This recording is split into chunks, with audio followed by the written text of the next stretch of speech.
दो दिनों में हम जो देख रहे हैं और वर्किंग बाउंड्री पे जो इस वक्त सूरत हाल है कश्मीर की है कि वो बढ़ती चली जा रही है। तो अब ये हिंदुस्तान का इरादा क्या है, हिंदुस्तान चाहता क्या है, मोदी गवर्नमेंट क्या चाहती है, इस पर नाज़रीन बात करने के लिए हमने आज दावत the former foreign minister Pakistan के खुर्शीद कसूरी साहब को। और खुर्शीद कसूरी साहब आप ये जानते हैं कि 2002 और 2007 के दरमियान ये पाकिस्तान के फॉरेन मिनिस्टर थे। कसूरी साहब के एक और जो बहुत ज़बरदस्त कारनामा है वो ये कि नाज़रीन ये किताब देखिएगा, नाइदर हॉक नॉर डव, इन्होंने किताब लिखी है, it's called insider's account of Pakistan foreign policy. Kasuri साहब बहुत शुक्रिया प्रोग्राम में ज्वाइन करने का और बहुत बहुत मुबारक हो कि आपने इतनी जबरदस्त किताब, एटलीस्ट द साइज इज बड़ा जबरदस्त। कसूरी साहब ये पाकिस्तान हिंदुस्तान के ताल्लुकात पर अगर हम बात करें तो आपने तो बड़ी करीब से इन ताल्लुकात को देखा नहीं, you were involve first hand, तो इस वक्त आपको मोदी गवर्नमेंट का मूड क्या दिखाई दे रहा है?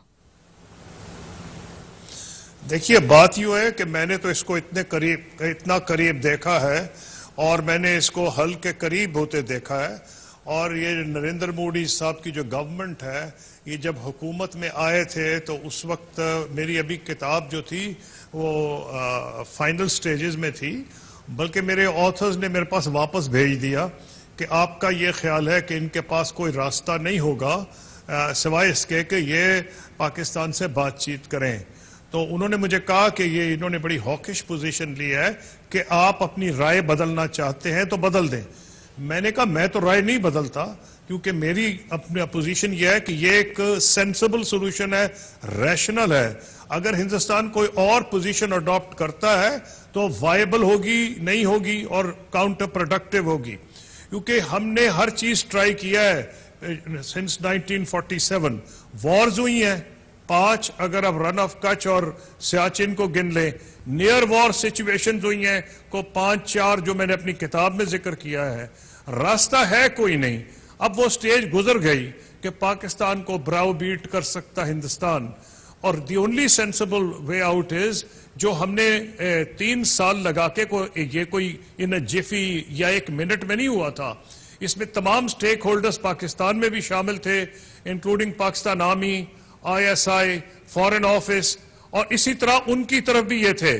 अब ये कोई नया अगर इन्होंने सोचा है मोदी साहब ने, तो मुझे मेरी अकल में नहीं आ रहा कि क्या करेंगे। अच्छा देखिए, ये पाकिस्तान को दबा के जी कसूरी साहब आपने भी फरमाया शुरू में कि आपने जो पोजीशन ली कि ये इनके पास they have no alternative but to talk to Pakistan. आपने कहा कि ये रैशनल आपको एक चीज दिखाई देती है। तो जो गवर्नमेंट आई है मोदी साहब की जब से, तो 1 साल तो हो चला है, तो उसमें आपको लगता है कि इन्होंने बहुत रैशनल चॉइसेस किए पाकिस्तान के हवाले से? जी, बड़ा अच्छा सवाल है आपका। बल्कि मैं ये कहूंगा कि मैंने ये प्रेडिक्ट किया था कि इनके पास कोई ऑप्शन नहीं सिवाय टॉक करने के। और आप देखेंगी कि पहले इन्होंने प्राइम मिनिस्टर नवाज शरीफ को बुलाया स्वेरिंग इन पे, उसकी इतनी फ्लिप फ्लॉप हुई है। उसके बाद इन्होंने फॉरेन सेक्रेटरी लेवल टॉक्स जो हैं वो पोस्टपोन कर दी, ये कह के कि जी हुर्रियत के लीडर्स को क्यों हाई कमिश्नर मिले हैं। उसके बाद खुद इन्होंने जयशंकर साहब को इस्लामाबाद भेजा, लबादा उड़ा के साख का, यानी इनको अंदाजा हो गया कि कुछ नहीं है। उसके बाद ऊफा कॉन्फ्रेंस की रिक्वेस्ट इन्होंने खुद की, यानी कि जो मेरा बेसिक थीसिस था कि दोनों मुल्कों के पास कोई रास्ता नहीं, हो ये रहा है कि ये सब डिवाइडेड हैं। इनके यहाँ घड़ी घड़ी इलेक्शंस होते हैं, पहले कश्मीर में हुए, अब वहां हो रहे हैं, बिहार में इलेक्शन हो रहे हैं। और इनका ये ख्याल है कि ये पोलराइजेशन करना चाहते हैं बिहार के अंदर भी। और इनका ये ख्याल है कि एक किस्म की ये प्रॉक्सी वॉर है और उसमें इंडियन इलेक्ट्रेट पे बिहार में असर पड़ेगा पोलराइजेशन का। और ये बड़ा इंटरेस्टिंग इलेक्शन होगा बिहार का, और all of us will be watching. हालांकि बेसिकली इंडिया का इंटरनल मैटर है, लेकिन मैं अपनी तजुर्बे की बुनियाद पे कह सकता हूं कि हर चीज ट्राई हो चुकी है। वॉर ट्राई हुई है, नियर वॉर सिचुएशन हुई है। देखिए, दोनों मुल्कों के पास बड़ी फौजें हैं। एडमिटेडली इंडिया के पास दुनिया की दूसरी बड़ी फौज है, पाकिस्तान के पास चौथी या 5वीं बड़ी फौज है। India is a nuclear power, Pakistan is a nuclear power. उनके पास सोफिस्टिकेटेड मिसाइल्स हैं, बोथ बैलिस्टिक एंड क्रूज। हमारे पास सोफिस्टिकेटेड मिसाइल्स हैं, बोथ बैलिस्टिक एंड क्रूज। उनके पास सेकंड स्ट्राइक कैपेबिलिटी है, हमारे पास सेकंड स्ट्राइक कसूरी साहब ये सब बातें ठीक है, लेकिन देखिए ना, सवाल ये है कि आपकी जो एक प्रेमिस है जो, और आप हमेशा इस पर बात करते हैं कि जी इंडिया इंगेज करेगा Pakistan, it has no option but to do that. तो इंगेज तो करना चाहते हैं, लेकिन देखिए ना, out of the bag comes a cat जिस पे लिखा है नो कश्मीर। जो हिंदुस्तान बात करना चाह रहा है, वो आपसे बात करना चाह रहा है पाकिस्तान को अपनी जो पोजीशन है हिंदुस्तान की कश्मीर पे, उसको बुलडोज करवा के। अगर आप देखें मोदी गवर्नमेंट के जो अब तक उन्होंने स्टेप्स लिए, तो इशारा तो इसी तरफ होता है। दी ओनली टाइम इन्होंने कुछ कश्मीर पे बात की है जब एनएसए टॉक्स, बिल्कुल पाकिस्तान आखिरी वक्त तक खड़ा हो गया और कहा कि जी एपीएचसी से बात करेंगे, जिसपे आपने देखा जो आखिरी प्रेस कॉन्फ्रेंस की सुषमा स्वराज साहबा ने, उन्होंने कहा जी हाँ ठीक है, हमने कब कहा कश्मीर पे बात नहीं करेंगे लेकिन इस मर्तबा नहीं करेंगे। वो तो प्रेशर में आके कही है। अदरवाइज तो आपका नहीं ख्याल कि Modi government very contrary to Vajpayee साहब या फिर मनमोहन सिंह साहब, वो तो ये चाह रहे हैं कि कश्मीर पे आप इंगेज ही ना उनको करें और वो आपको इंगेज ना करें, बट के एलओसी को आप बना दें बॉर्डर।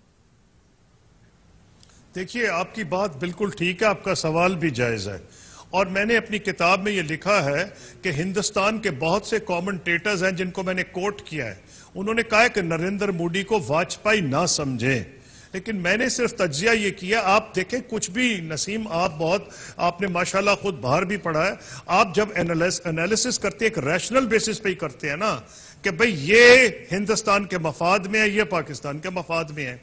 अगर कोई बंदा एक सुइसाइड मिशन पे चल पड़े तो उसका ना आप रिस्पॉन्सिबल है ना मैं रिस्पॉन्सिबल हूं।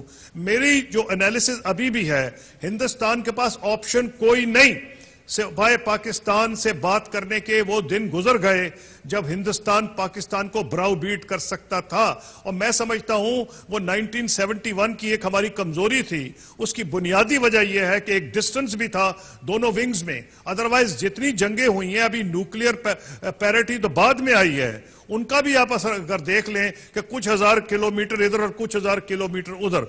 और अब जो सिचुएशन है जिसका आप जिक्र कर रही हैं, मैं समझता हूं इसका इंडिया की इंटरनल पॉलिटी से बड़ा गहरा ताल्लुक है। और बिहार की हुकूमत जो इससे पहले इनका यह ख्याल था कि इनको जो नरेंद्र मोदी को मैंडेट मिला है नेशनल लेवल पे वो कंटिन्यू करेगा, लेकिन वो बड़ा फ्लक्चुएट कर रहा है, और उनको अब ये बड़ा क्रिटिकल इलेक्शन हो गया है और ये पोलराइज करना चाह रहे हैं।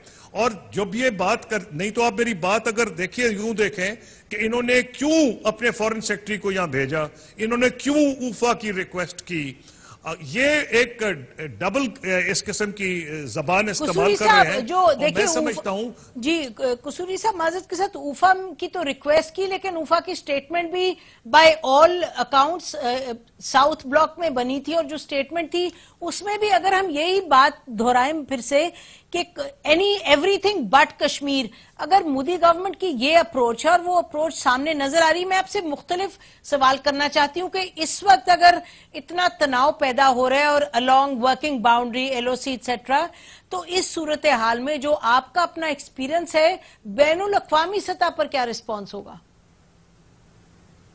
देखिए, मैं आपको ये बता सकता हूं आज कि over time America, European union, बरतानिया बैकग्राउंड में काम कर रहे होंगे, और ये मेरी अकल में नहीं आ रहा कि कर क्या सकते हैं। देखें ना, एक लॉजिकल रैशनल सवाल है कि क्या करेंगे।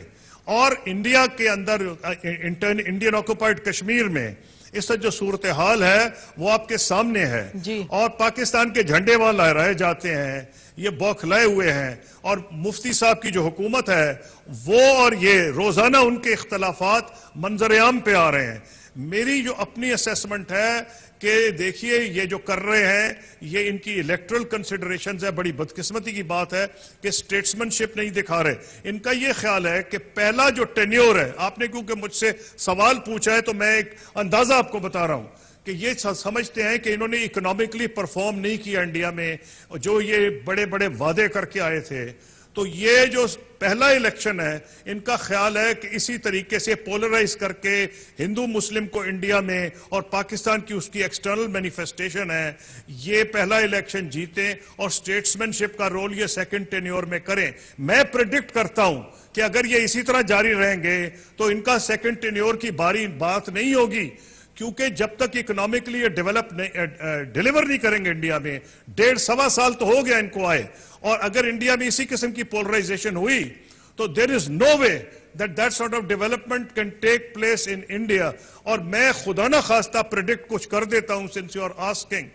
देखिए, both countries have developed great capacity to destabilize each other. ये मुझे खुद पता है, ये बहुत बुरी तरह से डिस्टेबलाइज इंडिया भी होगा, और वो तो कोशिश कर ही रहे हैं पाकिस्तान में।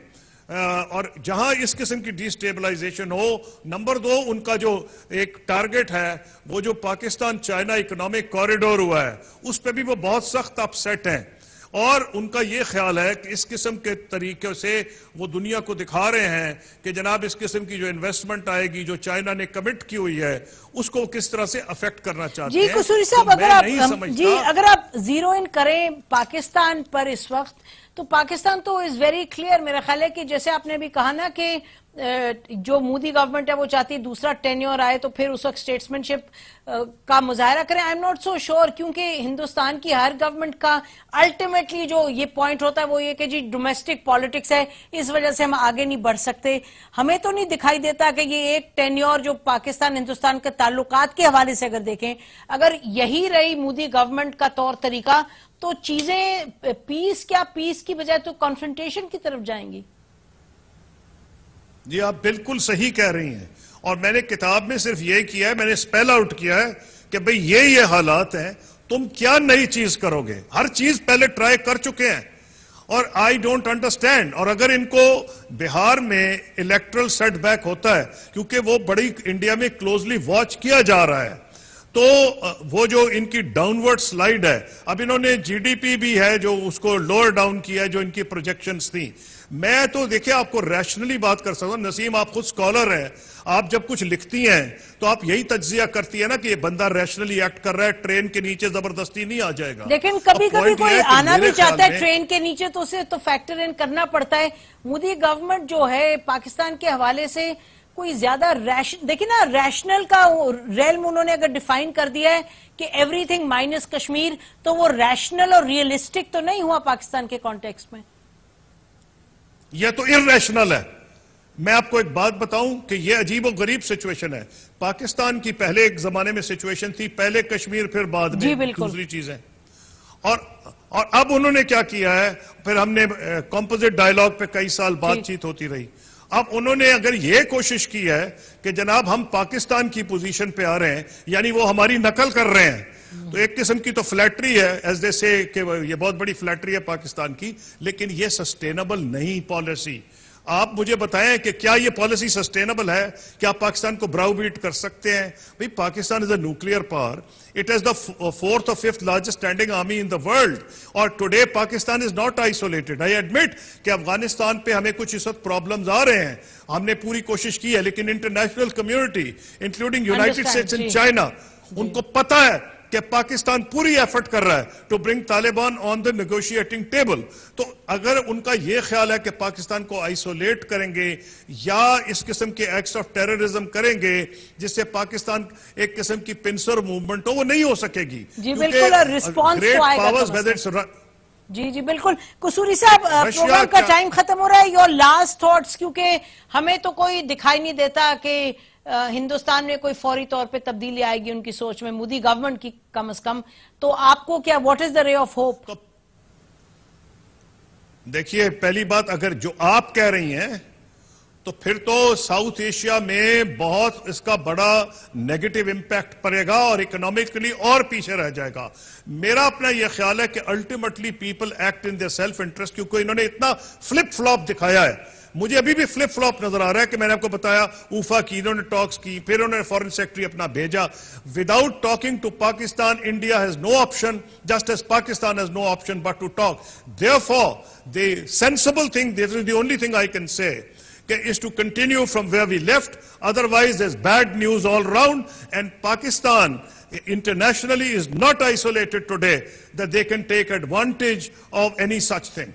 बहुत शुक्रिया कसूरी साहब हमसे बात करने का। नाज़रीन, यकीनन कसूरी साहब के जो ऑप्टिमिज्म है काश हम भी शेयर करते, लेकिन इस वक्त जो मोदी गवर्नमेंट है उसकी कोई आसार दिखाई नहीं देते कि वो कोई एक सोच समझ की पॉलिसी को लेके आगे चले। बहरहाल इस सब्जेक्ट पर हमारी तरफ से इतना ही। ब्रेक लेते